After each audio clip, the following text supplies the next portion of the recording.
Supreme कोर्टातून मोठी बातमी, महानगरपालिका निवडणुकीचा मार्ग मोकळा।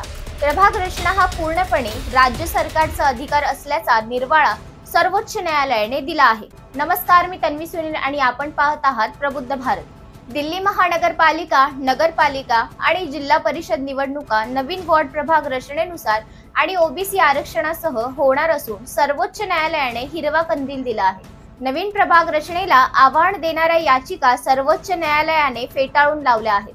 प्रभाग रचना हा पूर्णपणे राज्य सरकारचा अधिकार असल्याचा निर्वाळा सर्वोच्च न्यायालयाने दिला आहे।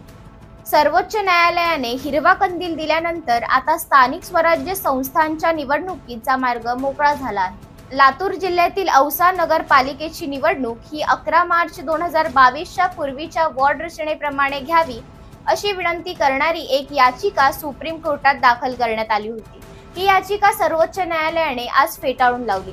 ही निवडणूक सुद्धा नवीन वॉर्ड रचनेप्रमाणे घेण्यात यावी असे निवडणूक आयोगाने अधिसूचित केले होते। त्यामुळे आजच्या आदेशाप्रमाणे नवीन वॉर्ड प्रभाग रचनेनुसार निवडणुका होतील हे पुन्हा एकदा स्पष्ट झाले आहे। प्रभाग रचना हा पूर्णपणे राज्य सरकारचा अधिकार सर्वोच्च न्यायालय सुप्रीम कोर्टाने आज आणखी एक याचिका फेटाळून लावली। त्यात ओबीसी आरक्षणाला आव्हान देण्यात आले होते।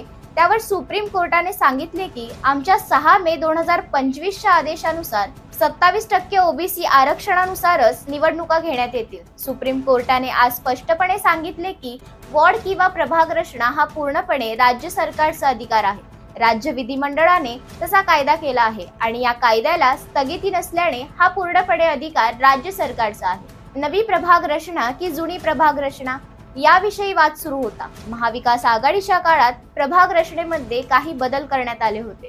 मग पुन्हा शिंदे फडणवीस सरकारच्या काळात पुन्हा त्या प्रभाग रचनेत बदल करण्यात आले होते। सर्वोच्च न्यायालयाने आज आदेशात स्पष्ट केले आहे की वॉर्ड रचना कशी असावी याचा अधिकार पूर्णपणे राज्य सरकारचा आहे। त्यानुसार प्रभाग रचना होईल। जी प्रभाग रचना राज्य सरकार ठरवेल त्यानुसारच निवडणुका होतील। अशाच नवनवीन माहितीपूर्ण व्हिडिओसाठी पाहत रहा प्रबुद्ध भारत।